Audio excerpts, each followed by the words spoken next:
आइए मित्रों, आज हम एसएससी के अनुवादक की परीक्षा के अनुमानित कट ऑफ के बारे में चर्चा करें।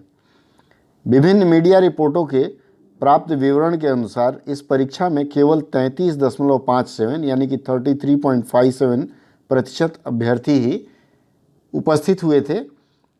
इन उपस्थित अभ्यर्थियों का अगर विवरण हम देखें तो एसएससी के कुल 10 केंद्र हैं और इसमें से कलकत्ता में एक शिफ्ट में 3700 लोग परीक्षा दे सकते हैं।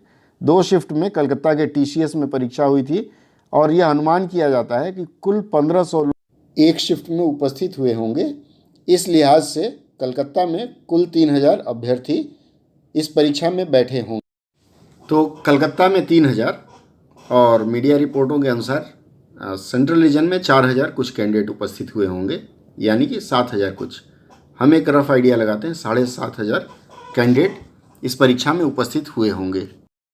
अब इन 2 क्षेत्रों में यदि 7500 कैंडिडेट उपस्थित हुए हों तो बाकी 8 क्षेत्र उसमें कैंडिडेट्स की उपस्थिति कम हो सकती है। तो एक रफ आइडिया लें, कुल 15000 कैंडिडेट्स उपस्थित हुए होंगे। वैकेंसीज़ का एक अनुमान है कि 350 के लगभग वैकेंसीज़ होंगी। अब यदि इनको 1:10 के रेशियो में लोगों को पास करना है तो कुल 1500 कैंडिडेट के लगभग पास करेंगे इस बार के प्रश्न पत्र में खास बात देखी गई वह यह कि हिंदी का पेपर कई लोगों के अनुसार बहुत टफ था। हालांकि वह टफ नहीं था, उसमें बेसिक व्याकरण के बारे में जानकारी पूछी गई थी और जिन अभ्यर्थियों ने बेसिक व्याकरण ढंग से पढ़ा हो या ध्यान से पढ़ा हो उन्होंने इसका उत्तर सही दिया होगा। पर परीक्षा केंद्र पर मैं गया था और मैंने लोगों से जो बातचीत करके पाया कि अधिकांश अभ्यर्थी हिंदी के इन आसान प्रश्नों का जवाब सही ढंग से नहीं दे पाए, इसलिए उनको कठिन लगा। हर केंद्र पर लगभग ऐसा हुआ होगा। तो हिंदी में अंक कम मिलेंगे लोगों को अंग्रेजी की अपेक्षा। हिंदी का अंक कम होगा, अंग्रेजी का सामान्य रहेगा।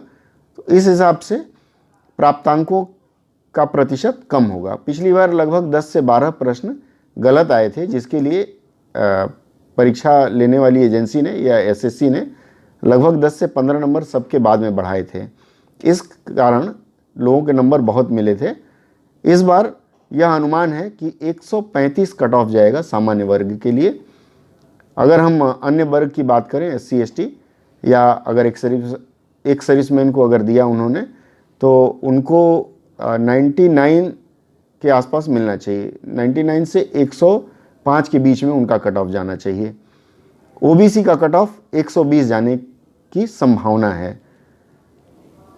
अब रह गई बात कि इस हिसाब से क्या होगा यदि 1500 कैंडिडेट इस रेशियो में लिए जाते हैं तो पेपर 2 में भी अंकों की मारामारी होगी और यह हो सकता है कि पेपर 2 में कट ऑफ अधिक जाए। अगर पेपर 2 में कट ऑफ अधिक जाता है तो इसमें से और कैंडिडेट छांट दिए जाएंगे और मूलतः अंत में उनको लेना है केवल 350। अगर वैकेंसी होती तो 350 कैंडिडेट्स को लेंगे, 10-20 कम ही लिया जाता है हर बार। तो इस हिसाब से आप मेंटली तैयार रहिए और पेपर 2 की तैयारी में अभी से लग जाइए।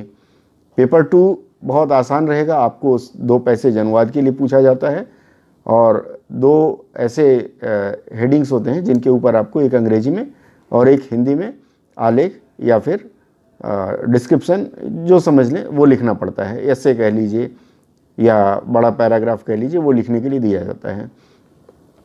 तो आप इनकी तैयारियों में अभी से लग जाइए। मेरी शुभकामनाएं हैं आप लोगों के लिए। और अनुवाद के बारे में मैंने एक वीडियो अपलोड किया है अनुवाद माला नाम से। उस वीडियो में आसान अनुवाद कैसे करें इसके ऊपर मैंने कुछ हाईलाइट किया है, आप उसको अवश्य देखें। और अपडेट जानकारियों के लिए मेरे इस चैनल को सब्सक्राइब अवश्य करें, साथ में घंटी दबा दिया करें। घंटी दबा देंगे तो जब भी कोई नया अपडेट होगा आपको मिलता रहेगा। फिर मिलते हैं, बाय बाय।